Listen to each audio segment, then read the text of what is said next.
So in this example, it plays a two-link robot arm, and we learned what can we just show you? So in 179D, we learned like inverse kinematics. So if you have a XY position, you can convert it to the robot arm joint angle. Like then you can trace this picture. But this one is just tracing exactly. But if you have like a mass at the center of this arm, and here also, then the gravity is gonna pull it down. Then it will add some extra torque on your joint motor, and if you don't compensate that, it will pull your entire robot downward, and your graph is gonna shift downward.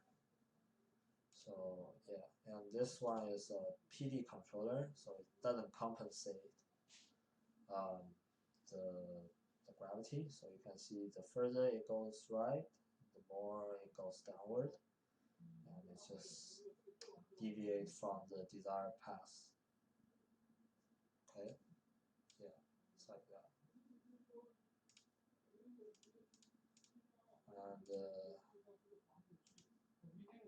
okay, so we also add some perturbation, but I can show you later.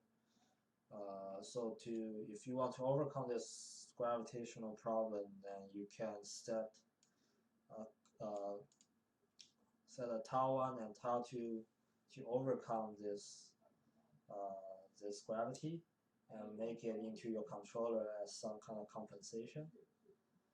And oh, here is a perturbation, so I'm like trying to knock it off for a little bit and see how the controller push it back.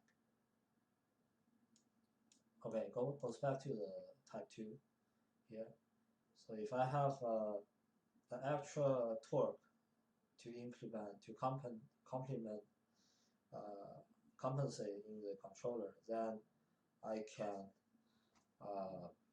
kind of remove this gravity effect by constantly putting some constant torque. So here the torque is constant because my angle is, I set some average angle for my, like an average pose for my robot. So the angle here is fixed, but in controller 3 the angle is changing. Like it's changing according to whatever is the arm, the desired angle is for the robot arm. Yeah. So this one is controller 2. After compensating the gravity, it looks better. Yeah. It's traced better, but because the angle is fixed, you still have some deviation.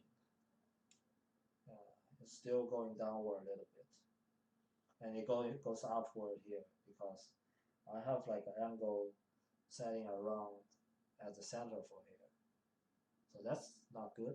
So the angle must change, so the torque to overcome this gravity will also change.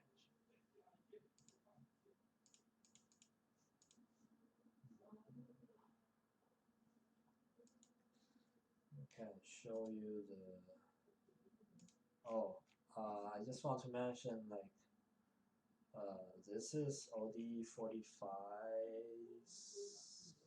OD45 will run this one, and will run OD45 here to get the X Q1, Q2. Yeah. Oh, that's perturbation for controller 2.